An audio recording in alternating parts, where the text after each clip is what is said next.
Through high school, I was not a Christian at all. I spent a lot of time looking for the party.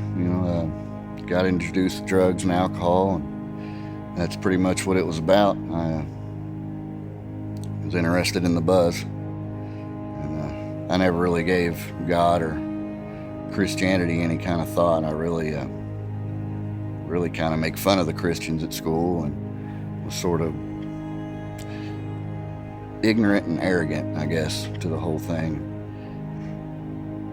So as I got out of high school and kind of grew up a little bit, my 20s turned into just a real big party, and I got deeper into the drugs and deeper into the alcohol. And about the time it became legal to drink, it pretty much went off the handle, and I was doing the worst of the worst. I got into a lot harder drugs, and was drinking every day, and could hardly hold a job, and just had a hard time finding a purpose. I really wasn't doing anything with my life other than waiting for the weekend.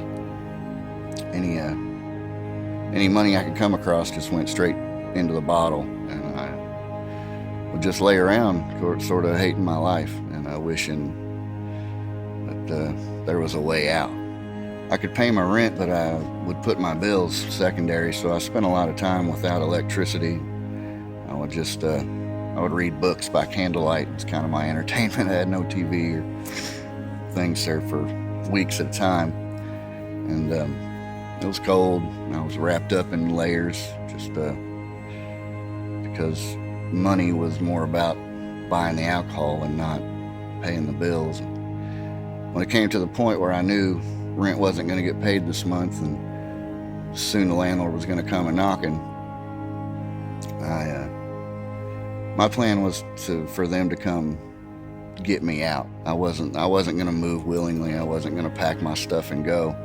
They were going to have to move me. And a worst case scenario, they were going to come find me laid on the couch, and they were going to have to clean up the mess. It wasn't going to be my responsibility at this point. And I spent a lot of time thinking about that. Spent a lot of time about how I was going to be found, about what kind of mess they were going to walk into. But the whole time, God was never on my mind. I never thought that He was an option as to how I was going to change or how I was going to get out of this mess. I never thought God was going to do that for me. An old friend got a hold of me and offered me some hope, gave me a place to go, something out of my area, out of my comfort zone that was different than everything I'd known. So I moved a good distance away, and I started a new life. I still wasn't giving God much of a chance. I thought I was doing this on my own. I thought I had made this decision and that I was going to get a hold of this. I was going to change my life for my sake, my way. But then her son got in trouble and moved to a place called Freed From Within. I started going every Wednesday to Freed From Within. They have a church service and a big meal, and I wasn't giving it much of a chance. I was putting on my smile, and I was shaking the hands, and I just couldn't wait to go home. I was still thinking I could do this on my own. But Freed From Within led us to First Capital. We started coming Sunday morning service here, and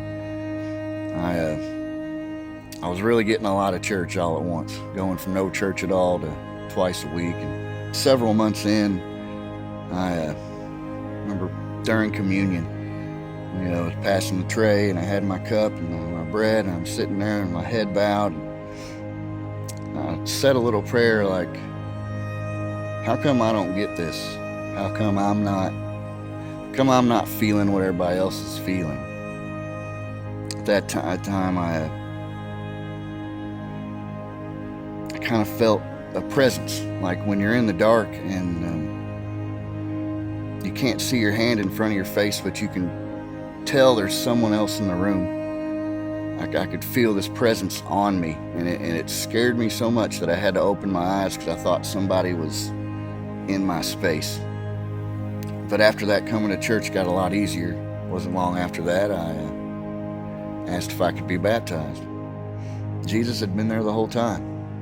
And it wasn't because of anything that I was told. It wasn't because of the sermons I heard preached, or it wasn't because any of those things. Because once I started living my life for Jesus, He changed my life. I could see it in the way I was living that it was Jesus. And He died and rose again so that I didn't have to live that way anymore.